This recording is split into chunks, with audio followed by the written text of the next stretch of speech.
ഓം മൂർത്തിത്വേ പരികൽപ്പിത ശശഭൃധോ പത്മാപുനർജന്മനാം ആത്മേത്യാത്മവിതാം ക്രതുശ്ച യജതാം ഭർത്താവരജ്യോതിഷം ലോകാനം പ്രളയോദയ സ്ഥിതിവിപുച്ചാനേകധായ ശ്രുതൗ വാചം നസ്തദധാതു നൈകകിരണത്രൈലോക്യ ദീപോ രവി. ഓം ആദിത്യായ നമഃ ആദിത്യായ നമഃ ആദിത്യായ നമഃ. നമസ്തേ പ്രിയമുള്ള ഡോക്ടർ മാരാർജി പ്രേക്ഷകരെ, നാം ഇവിടെ ചർച്ച ചെയ്യുന്നത് ഒരു പുതുവർഷം മലയാളിക്ക് ആരംഭിക്കുകയാണ്. 1200 ആണ്ട് 1199 കർക്കിടക മാസം 32 2024 ആഗസ്റ്റ് 16 വെള്ളിയാഴ്ച രാത്രി 7:40 സൂര്യൻ ചിങ്ങം രാശിയിലേക്ക് പ്രവേശിക്കുകയാണ്.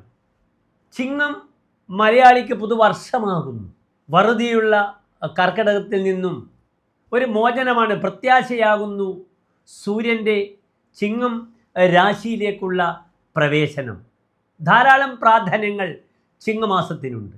ഇത് കർഷക ദിനമായി ഇന്ന് കേരള സർക്കാർ ചിങ്ങം 1 വർഷങ്ങളായി ആചരിച്ചു വരുന്നു. ചിങ്ങം സമൃദ്ധിയുടെ പ്രത്യാശയുടെ മാസമാകുന്നു. ചിങ്ങമാസത്തിലെ വിശേഷ ദിനങ്ങളെല്ലാം തന്നെ നിങ്ങൾക്ക് സുപരിചിതമാണ്. ചിങ്ങമാസത്തിലാണ് പൊന്നോണം, തിരുവോണം വരുന്നത്.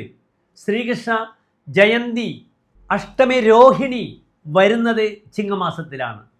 ശ്രീനാരായണ ഗുരു ജയന്തിയും ചട്ടമ്പിസ്വാമി ജയന്തിയും അയ്യങ്കാളി ജയന്തിയും വരുന്നത് ചിങ്ങമാസത്തിലാണ്. ധാരാളം പ്രത്യേകതകൾ ചിങ്ങമാസത്തിനുണ്ട്. കാരണം ചിങ്ങമാസത്തിലാണ് നാം കാർഷികമായ പ്രവൃത്തികൾ ആരംഭിച്ച് അത് മേടത്തിലേക്ക് വിഷുവെ ലക്ഷ്യമാക്കിക്കൊണ്ട് അതിൻ്റെ അനുഭവങ്ങൾ നമുക്ക് ലഭിക്കുന്നത്. ഋതുക്കളിൽ വർഷ ഋതു ആണെങ്കിലും കർക്കിടക മാസത്തെ പോലെ ആ ഘോരമായ മഴയിൽ നിന്നും ചിങ്ങമാസത്തിന് മോചനം ലഭിക്കുന്നതായി നമുക്ക് കാണാം. ഇവിടെ ആദിത്യൻ ചിങ്ങമാസത്തിലേക്ക് പ്രവേശിക്കുന്ന സമയം നാം പറഞ്ഞു. ചിങ്ങം രാശിക്ക് ധാരാളം പ്രത്യേകതകൾ സൂര്യനുമായി ബന്ധപ്പെട്ട് കിടക്കുന്നു. കാരണം സൂര്യൻ്റെ സ്വക്ഷേത്രവും മൂലക്ഷേത്രവും ചിങ്ങം രാശിയാകുന്നു.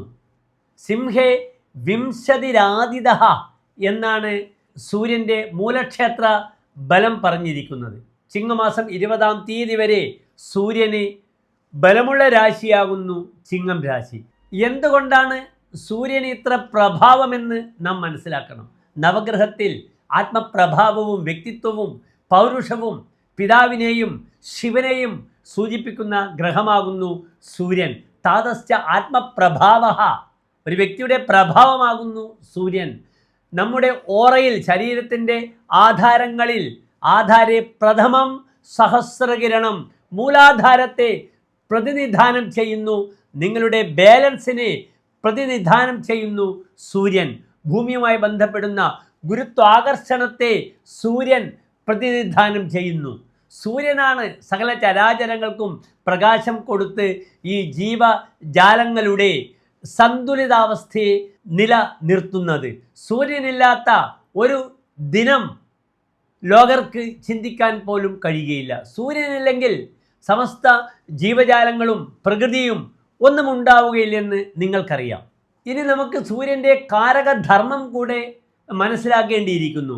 തൻ്റെ ആത്മാവ്, പിതാവ്, രാജാവ്, രാജസേവ, ധൈര്യം, ശൗര്യം, ക്രൂരത, സദസ്സിൽ വിജയം, അധികാരത്തോടുള്ള ഭ്രമങ്ങൾ, ഉത്സാഹം, പ്രശസ്തി, ഔന്നത്യം, ആത്മികമായ കർമ്മങ്ങൾ, ഉയർന്ന ദേശങ്ങൾ, പർവ്വതം മുതലായ ഉയർന്ന ദേശങ്ങൾ, വനസഞ്ചാരങ്ങൾ, കൃഷി ചെയ്യുക, വാഹനങ്ങൾ, നാൽക്കാലികൾ, കഠിന വൃക്ഷങ്ങൾ, കൂവളം, ഹോമം, ശിവനുമായി ബന്ധപ്പെടുന്ന കാര്യങ്ങൾ, മാനവ വിഭവശേഷി, നഖം, നമ്മുടെ ത്വക്ക്, ചർമ്മം, ചെമ്പ്, സ്വർണം, ഇതുമായി ബന്ധപ്പെടുന്ന വ്യാപാരങ്ങൾ, രത്നങ്ങളിൽ മാണിക്യം, ഋതുക്കളിൽ വസന്തർത്തു, ശാരീരികമായി ഹൃദയം, അസ്ഥി, ഉദരരോഗങ്ങൾ, നേത്രരോഗങ്ങൾ, പൈൽസ്, ധാന്യങ്ങളിൽ ഗോതമ്പ്, ഇതൊക്കെ സൂര്യനുമായി ബന്ധപ്പെടുന്ന കാരക ധർമ്മങ്ങളാകുന്നു. ഇവിടെ സൂര്യൻ സ്വന്തം ക്ഷേത്രത്തിൽ ബലവാനായി പ്രവേശിക്കുന്നു. നാം ഓരോ രാശിക്കാർക്കും ഈ സൂര്യൻ്റെ ചാരവശാലുള്ള മാറ്റങ്ങൾ എപ്രകാരമാണെന്ന് നമുക്ക് നോക്കാം. അടുത്തതായി നാം ചർച്ച ചെയ്യുന്നത് മിഥുനം രാശിക്കാർക്ക് ഈ സൂര്യൻ്റെ ചിങ്ങരാശിയിലേക്കുള്ള പ്രയാണം, ചാരവശാലുള്ള മാറ്റം എപ്രകാരമാണെന്ന വിഷയമാണ്.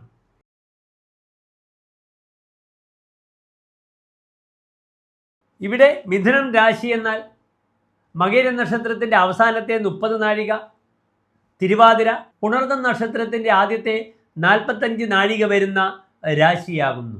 ഇവിടെ ഇന്ന് മിഥുനം രാശിയിൽ സൂര്യൻ ആത്മപ്രഭാവകാരകനായി അതിശക്തനായി മൂലക്ഷേത്രത്തിൽ നിൽക്കുന്നു.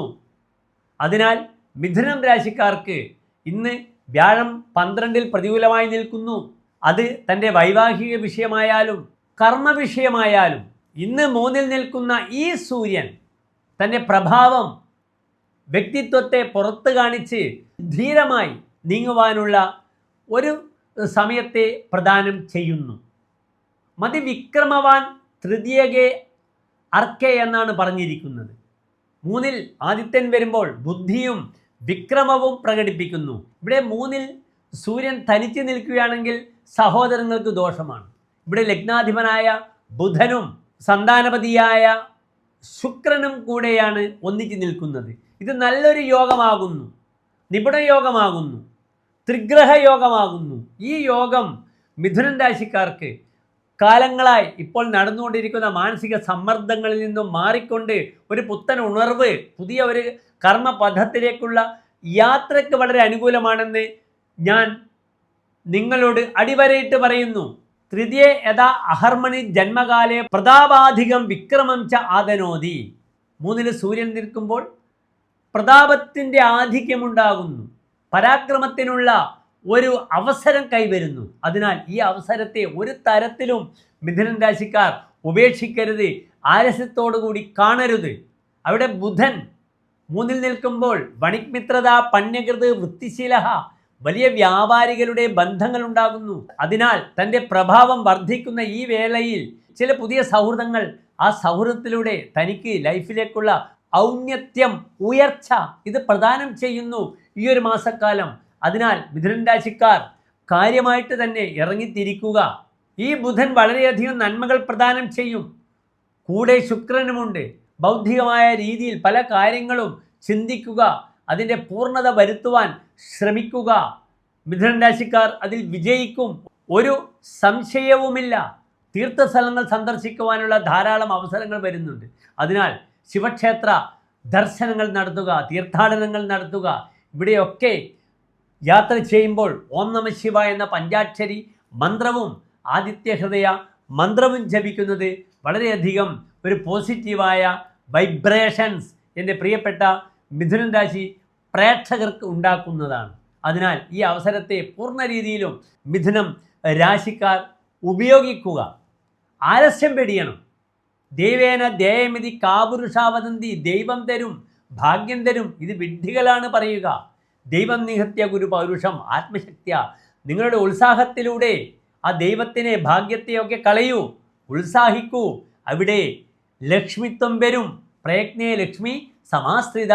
എല്ലാ ഉത്സാഹത്തിലും കൂടെയാണ് ഐശ്വര്യം നമുക്ക് വരിക എന്ന് ആചാര്യന്മാർ നമുക്ക് അടിവരയിട്ട് സാക്ഷ്യപ്പെടുത്തുന്നുണ്ട്. എല്ലാ പ്രിയപ്പെട്ട മിഥുനൻ രാശിക്കാർക്കും വളരെ അനുകൂലമായ ഒരു ചിങ്ങമാസം പ്രാർത്ഥിക്കുന്നു. നന്ദി, നമസ്കാരം.